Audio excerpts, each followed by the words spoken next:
Hello everyone, welcome to my channel Advanced Physio Care. মই doctor Sunita Mridha consultant physiotherapist. আপোনালোক সকলোকে মোৰ চেনেললৈ স্বাগতম জনাইছো।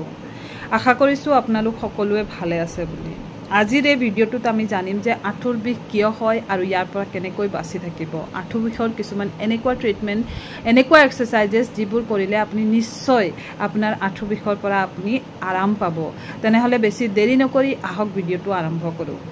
আহক তেন্তে চাওঁ যে আঁঠুৰ বিষ হোৱাৰ কাৰণবোৰ কি হয়। ইয়াক ব্ৰডলি আপোনাৰ তিনিটা ভাগত ভগাব পাৰি। প্ৰথমটো হৈছে আপোনাৰ মেডিকেল কণ্ডিশ্যন যেনে ধৰণৰ আপোনাৰ ৰিমাটয়েড আৰ্থ্ৰাইটিছ, অস্টিওপৰ'ছিছ, গাউট, বিভিন্ন ধৰণৰ ডেফিচিয়েঞ্চি যেনে কেলছিয়াম ডেফিচিয়েঞ্চি, আপোনাৰ মেগনেছিয়াম ডেফিচিয়েঞ্চি, আপোনাৰ vitamin D3 deficiency, varicose vein, এনেকুৱা ধৰণৰ প্ৰব্লেমত আপোনাৰ আঁঠুৰ বিষ হ'ব পাৰে। আঁঠুৰ বিষ এনেকুৱা ধৰণৰ যদি প্ৰব্লেমে দেখা দিছে তেনেহলে আপুনি নিশ্চয় আপোনাৰ ফিজিচিয়ান বা অৰ্থপেডিচিয়ানৰ লগত আপুনি কনসাল্ট কৰিব আৰু এইবোৰ ধৰা পৰিব আপোনাৰ বেমাৰ আপোনাৰ এক্সৰে বা আপোনাৰ প্যাথলজিক্যালি আপোনাৰ বেমাৰখিনি ধৰা পৰিব আৰু তাৰ পিছত আপুনি মেডিসিনছৰ সহায়ত আপোনাৰ এইখিনি যোনটো মেডিকেল কণ্ডিশ্যন হয় এইখিনি আপোনাৰ কমি আহিব আৰু নেক্সট ফাৰ্দাৰ আপুনি কিছুমান এক্সাৰসাইজেস কৰিলে আপুনি বহুতখিনি আৰাম পাব। নেক্সট হৈছে আঁঠু বিষৰ আপোনাৰ দ্বিতীয়টো কাৰণৰ ভিতৰত আহিব আপোনাৰ ইনজুৰিৰ ভিতৰত আপোনাৰ আহিব বোন ইঞ্জুৰি যেনে ধৰণৰ ফ্ৰেকচাৰ আৰু সফট টিস্যু ইঞ্জুৰিৰ ভিতৰত আপোনাৰ পৰিব মাসলছৰ প্ৰব্লেম হ'ব পাৰে, লিগামেন্ট, মেনিস্কাস, এনেকুৱা ধৰণৰ প্ৰব্লেমবোৰক কয় আপোনাৰ সফট টিস্যু ইঞ্জুৰি। এনেকুৱা ধৰণৰ প্ৰব্লেম আপোনাৰ দেখা যায় আপোনাৰ গেমছ খেলোতে আৰু কিছুমান আপোনাৰ মচকা খালে, যেনে ধৰণৰ আপোনাৰ চিৰিত উঠোতে আপুনি মচকা খালে, এনেকুৱা ধৰণৰ প্ৰব্লেমবোৰ আপোনাৰ আহিব সফট টিস্যু ইঞ্জুৰিত। দ্বিতীয়টো হৈছে আপোনাৰ বায়োমেকানিক্যাল ফোৰ্স কি হয় যাৰ ফলত আঁঠুৰ বিষ হয়। এইটো একজেক্টলি আপোনাৰ আঁঠুৰ বিষ নাথাকে, আপোনাৰ কি হয় আপোনাৰ কঁকালৰ লোয়াৰ বেকত যদি প্ৰব্লেম আছে তেতিয়াও আপোনাৰ ৰেডিয়েটিং পেইন আঁঠুলৈকে যায়। নেক্সট আপোনাৰ কি হয় এইটো আপোনাৰ এংকল জইণ্টত যদি পেইন আছে তেতিয়াও আপোনাৰ আঁঠুৰ বিষ হ'ব পাৰে। মানে একজেক্টলি আঁঠুত বিষ নাথাকে বা হিপ জইণ্টত, এংকল জইণ্টত এনেকুৱা ধৰণৰ জাগাত বিষ থাকিলে আপোনাৰ কি হয় আঁঠুত বিষ হ'ব পাৰে। এতিয়া হওক চাওঁ আঁঠুটো কেনে ধৰণে চেক কৰা হয়। প্ৰথমতে আপোনাৰ আঁঠুৰ যোনটো নি জইণ্টৰ ওপৰত কেপ থাকে, যোনটো পাটেলা বুলি কয়, হেতুৰ মুভমেন্টটো চেক কৰা হয়, ভালদৰে মুভমেন্ট হৈছে নে নাই। নেক্সট আপোনাৰ ৰেঞ্জ অফ মোশনটো চেক কৰা হয়। আঁঠুটো কুচাই চাই এবাৰ, তাৰপিছত আঁঠু সিধা কৰি আপোনাৰ যদি এই দুটা প্ৰব্লেম ৰেষ্ট্ৰিক্টেড হৈ থাকে কোনোবাখিনিত তেতিয়াহ'লে গম পোৱা হয় আপোনাৰ আঁঠুত প্ৰব্লেম হৈ আছে। নেক্সট আপোনাৰ বহিবলৈ দিয়া হয়, মানে আঁঠুৰ বিষ যিসকলৰ হৈ আছে তেখেতসকল ফুল স্কোৱাটিং কৰিব নোৱাৰে বা আধা বহিবলৈ দিয়া হয়, মানে হাফ স্কোৱাট, নেক্সট ফুল স্কোৱাট, এই দুটা ধৰণেও চেক কৰা হয়। নেক্সট আপোনাৰ ৰেডনেছটো চেক কৰা হয়, কোনোবাখিনি জাগাত আপোনাৰ ৰেডনেছ হৈ আছে নে নাই। নেক্সট আপোনাৰ আঁঠুটো প্ৰেছ কৰি চোৱা হয়। প্ৰেছ কৰোঁতে এনেকুৱা কিছুমান পইণ্ট থাকে যোনটো পইণ্টত একজেক্টলি যোনটো পইণ্টত বিষ থাকে সেইটো পইণ্ট আপোনাৰ চেক কৰা হয়। এতিয়া আহক মোষ্ট ইম্পৰ্টেণ্ট পাৰ্টটোলে, এক্সাৰসাইজ কি কৰিব লাগিব। আঁঠু বিষৰ বাবে আপুনি প্ৰথম কামটো হৈছে আপোনাৰ আঁঠুত আপুনি গৰম পানীৰ হেক দিব 15 মিনিটছ মান। যোনটো এফেক্টেড আঁঠু য'ত বিষ হৈ আছে তাত আপুনি 15 মিনিটছ মান টাৱেল এখন গৰম পানীত ডুবাই লৈ চেপি লৈ আপুনি তাক আঁঠুত লগাই ৰাখিব। এনেদৰে আপুনি গৰম লগালে তাৰপিছত ঠাণ্ডা হ'লে আকৌ ডুবাব, আকৌ চেপি লৈ আকৌ লগাব। এইদৰে আপুনি 15 মিনিটছ মান কৰিব। তাৰপিছত আপোনাৰ লগত যদি ডাইক্ল'ফেনেক অইণ্টমেণ্ট আছে লগাব পাৰিব। প্ৰথমটো এক্সাৰসাইজ। এতিয়া আপুনি কি কৰিব, পোন হৈ বহি লৈ বিচনাত ভৰি দুখন চিধা হৈ থাকিব। এফেক্টেড আঁঠুত মানে যোনটো আঁঠুত বিষ হৈ আছে তাত আপুনি কি কৰিব, বেডশ্বীট এখন বা দীঘল টাৱেল লৈ আপুনি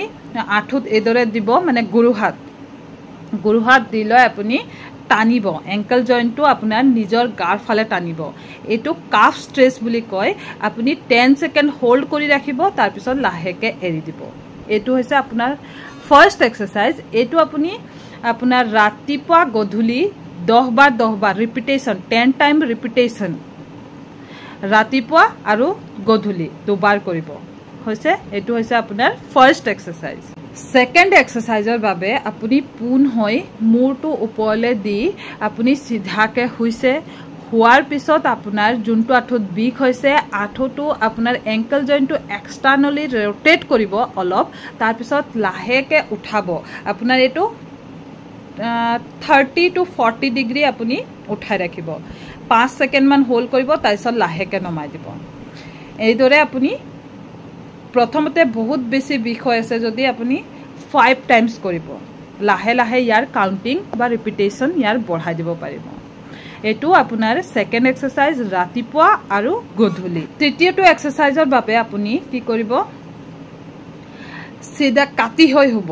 প্ৰথমটো আপুনি ওপৰলে মূৰ কৰি সিধা হৈ হৈছিলে এতিয়া আপুনি কাটি হৈ হ'ব পিলো লৈ লব আপোনাৰ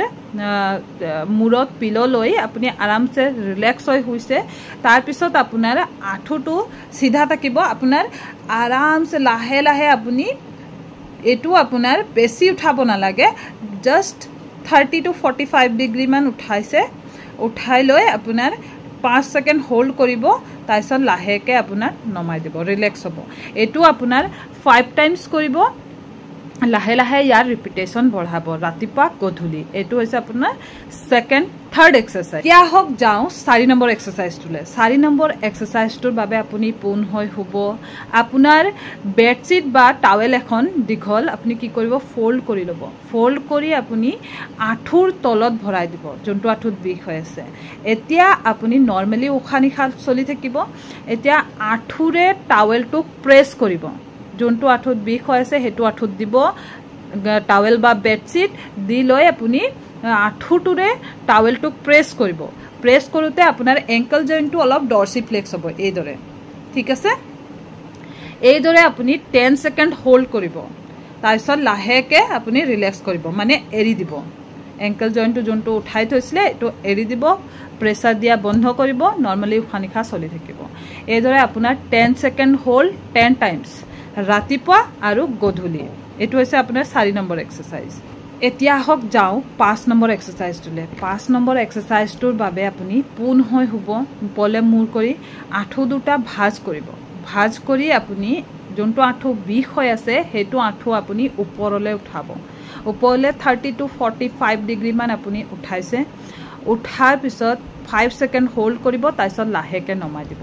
এই এক্সাৰসাইজখিনি একচুয়ালি বহুত ইম্পৰ্টেন্ট হয় আপুনি যদি ভালদৰে কৰে তেনেহলে আপোনাৰ নিশ্চয় আঁঠুৰ বিষৰ পৰা আপুনি আৰাম পাব আৰু এটো এক্সাৰসাইজ আপোনাৰ যোনটো সিধা হৈ আঁঠুটো ভাঁজ কৰি আপুনি 30 to 45 ডিগ্ৰী মান আঁঠুটো উঠাইছে এটো আপুনি ৰাতিপুৱা আৰু গধূলি 5 বাৰকে কৰিলে হ'ব 5 সেকেন্ড হোল্ড কৰিব লাগিব এতিয়া হক যাও 6 নম্বৰ এক্সাৰসাইজটোলে 6 নম্বৰ এক্সাৰসাইজটোত আপোনালোক এতিয়া হোৱাৰ পৰা উঠি আপুনি হাই সিটিংত বহিব উখ টেবুল এটাত বহি লৈ আপোনাৰ আঁঠু দুটাৰ মাজত যোনটো টাৱেল বা বেডশিট ফোল্ড কৰি আপুনি আঁঠুৰ তলত ভৰাই যোনটো এক্সাৰসাইজ কৰিছিলে সেই বেডশিট বা টাৱেলখন লৈ আপোনাৰ আঁঠুৰ মাজত ৰাখি প্ৰেছ কৰিব এটো বহি লৈ প্ৰেছ কৰি আপুনি লাহেকে এফেক্টেড আঁঠু যোনটো বিষ হৈ আছে হেতু আঁঠু লাহেকে সিধাকে উঠাই আপুনি ডৰ্সিফ্লেক্স কৰিব এংকল জইণ্ট অলপ এইদৰে থাকিব এংকল জইণ্টটো উঠাই ৰাখিব নিজৰ গা ফালে টানিব এইটো আপুনি 10 সেকেন্ড হোল্ড কৰিব তাৰপিছত লাহেকে এৰি দিব এইদৰে আপোনাৰ 10 টাইমছ ৰাতিপুৱা আৰু গধূলি এটো হৈছে আপোনাৰ 6 নম্বৰ এক্সাৰসাইজেস এই গুটেইখিনি এক্সাৰসাইজেস আপুনি ভালদৰে যদি ৰাতিপুৱা গধূলি আৰু গৰম পানীৰ হেক লয় আৰু যদি হে আপুনি 15 ডেজ মান কৰে তেনেহলে আপুনি নিশ্চয় আৰাম পাব আঁঠু বিষৰ পৰা এতিয়া হক যাও আঁঠু বিষৰ পৰা আপোনাৰ কেনেকৈ প্ৰিভেনশন কৰিব পাৰি মানে এক্সেসিভ আঁঠুৰ বিষ নহবলৈ আপুনি কি কৰিব লাগিব এফেক্টেড আঁঠুত আপুনি নি ব্ৰেস লগাব লাগিব মানে যোনটো আঁঠুত আপোনাৰ বেছিকে বিষ হৈ আছে আৰু আনটো আঁঠু যোনটোত বিষ হোৱা নাই হেতুক আপুনি বেছিকে প্ৰেছাৰ দিব নালাগে মানে ষ্টেয়াৰ ক্লাইম্বিং যোনটো হয় সিৰিত উঠুতে বা নামুতে আপোনাৰ কেইটামান কথা লক্ষ্য ৰাখিব লাগিব প্ৰথমটো হৈছে আপোনাৰ যেতিয়া সিৰিত উঠিব উঠাৰ সময়ত আপুনি কি কৰিব যোনটো এফেক্টেড লেগ হয় যোনটো আঁঠুত বিষ হৈ আছে তাক প্ৰথমতে দি নিদিব প্ৰথমতে আপোনাৰ যোনটো আঁঠুত বিষ হোৱা নাই সেইটো আঁঠুত দিব নেক্সট আপোনাৰ যোনটো এফেক্টেড আঁঠু সেইটো আঁঠুত দিব এইদৰে আপুনি চিৰিত উঠিব আৰু চিৰিত নমাৰ পদ্ধতি হৈছে আপোনাৰ এফেক্টেড আঁঠুক প্ৰথমতে ৰাখিব তাৰপিছত আনএফেক্টেড আঁঠু এইদৰে আপুনি যদি কিছুমান নিয়ম ফলো কৰে তেনেহলে আপোনাৰ আঁঠুৰ বিষ যোনটো হেতু আপোনাৰ কি এক্সেসিভ নহয় মানে এক্সেসিভ আঁঠুৰ বিষ মই কিয় কৈছো কিয়নো আঁঠুৰ বিষ যেতিয়া বেছিকে ঘহনি খাই থাকে ন আঁঠুত অস্টিওআৰ্থৰাইটিছ যোনটো পেইন হয় হেতু পেইন হোৱাৰ মেইন ৰিজনে হৈছে আঁঠুত আপোনাৰ বেছিকে ঘহনি কোৱা এটো এজ ৰিলেটেড হয় আৰু আপোনাৰ বহুত বেছি যদি আঁঠুত ওভাৰলোড হয় ওভাৰলোড মানে ওবেসিটি যি সকলৰ আপোনাৰ ওয়েটটো বহুত বেছি হয় তেখেতসকলো আঁঠুৰ বিষত ভুগে বেছিকৈ প্ৰথমটো হৈছে আপোনাৰ এইদৰে চিৰিত উঠোতে বা নামোতে আঁঠুত বেছিকে প্ৰেছাৰ পৰে যদিহে আপুনি এইবোৰ কথা লক্ষ্য ৰাখে এইখিনি কথা তেনেহলে আপোনাৰ বহুতখিনি ৰেহাই পাব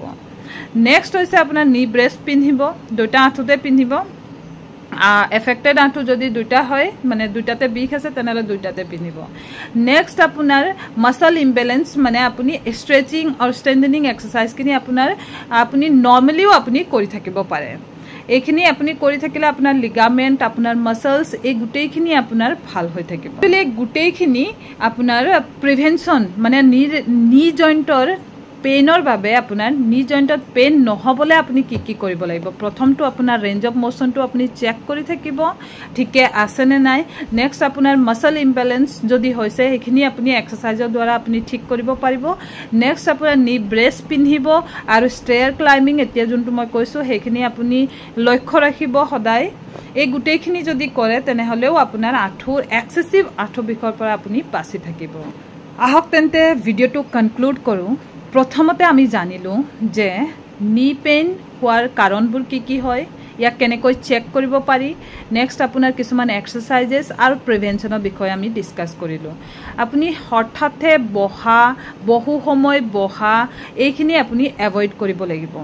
যদিহে আপুনি বহু সময় থিয় হৈ থকাও কাম কৰিছে তেনেহলে আপুনি মাজে মাজে মানে 45 মিনিটৰ মুৰে আপুনি 5 মিনিটস মান ৰেষ্ট লোৱাৰ পদ্ধতি আৰম্ভ কৰক আৰু যদি বহু সময় বহা কাম হৈছে তেনেহলেও আপুনি অলপ সময় খোজ কঢ়া পদ্ধতি আৰম্ভ কৰক তেনেহলে আপোনাৰ আঁঠুত কম প্ৰেছাৰ পৰিব বহু সময় বহা বা থিয় হৈ থকা এইখিনিও আপোনাৰ আঁঠুৰ বিষ হোৱাৰ কাৰণ হ'ব পাৰে আৰু যদিহে আপোনালোকে কিবা বুজি পোৱা নাই আঁঠু বিষৰ বিষয়ে তেনেহলে আপুনি কমেন্ট কৰিব পাৰিব আৰু এক্সাৰসাইজ কিনিৰ বিষয়ে যদি আপুনি বুজি পোৱা নাই তেতিয়াহলেও আপুনি কমেন্ট কৰিব পাৰিব আহক তেন্তে নেক্সট ভিডিঅ'ত লগ পাম ধন্যবাদ